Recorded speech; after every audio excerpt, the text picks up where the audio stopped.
Bonjour la team, comment allez-vous? J'espère que bien, moi pareillement. J'espère que vous vous êtes abonné à ma chaîne.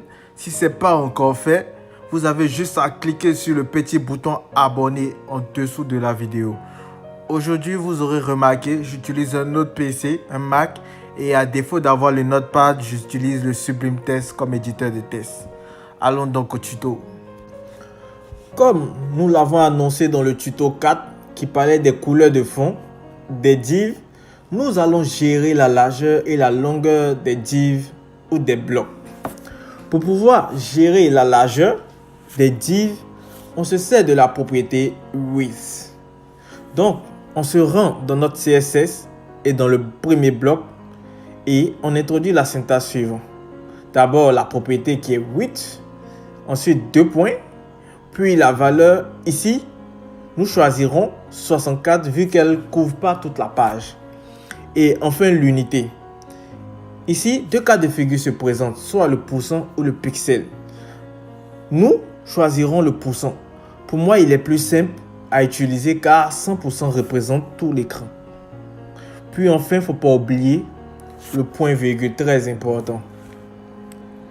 Au bloc 2, 3, 4, le 8 sera fixé à 35% chacun. Donc, au bloc 2, on aura un 8 à 35%. Au bloc 3, pareil. Et au bloc 4, pareil. Faisons une exécution. On constate que les blocs ont réduit sur la largeur. À présent, on essayera de décaler les blocs 3 du bas, les 3 blocs du bas sur le côté droit de l'écran.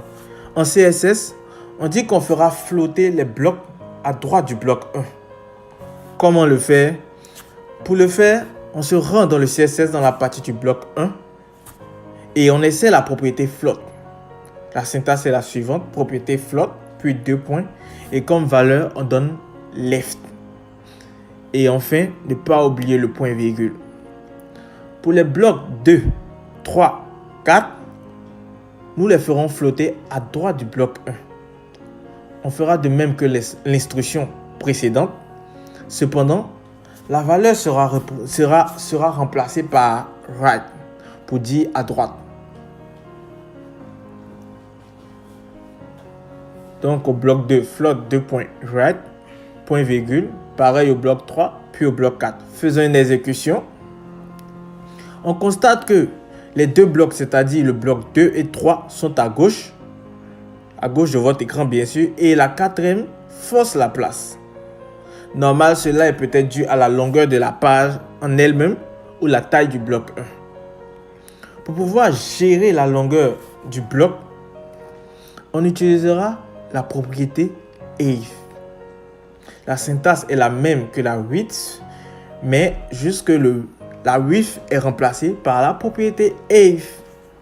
Donc pour le bloc 1, vous l'aurez deviné, on aimerait qu'elle couvre toute la page, donc je donnerai 100%. Au bloc 2 et 3, on donnera à la propriété if 40%. Et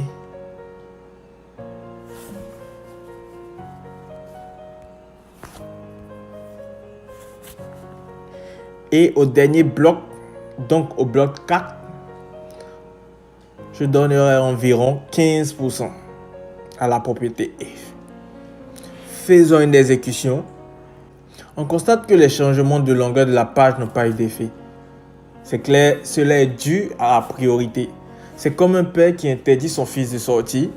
Et dans notre cas, le père est la page entière qui a une longueur réduite et empêche le fils de franchir un espace au-delà de sa longueur. Pour pouvoir gérer la longueur de la page, il faudrait qu'on fasse un petit détour.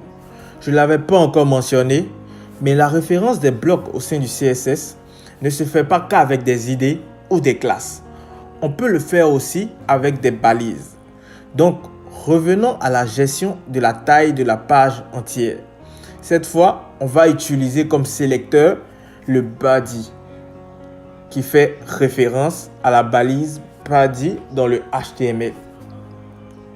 Ensuite, on lui donne la propriété que nous connaissons, le if. Donc, on utilise la propriété if et on mettra comme valeur 100% vu qu'on veut toute la page. Faisons une exécution.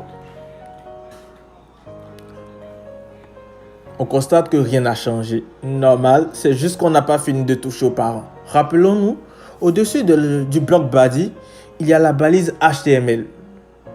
Utilisons-le aussi comme sélecteur et donnons-lui la valeur 100% à la propriété if que nous lui attribuerons.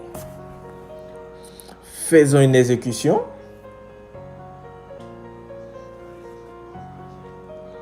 Là, on constate que les divs flottent à droite. C'est terminé pour ce tuto. Dans un prochain tuto, nous allons gérer les espaces entre les blocs et dans les blocs. J'espère que vous avez aimé. N'oubliez pas de liker et de vous abonner pour plus de tutos.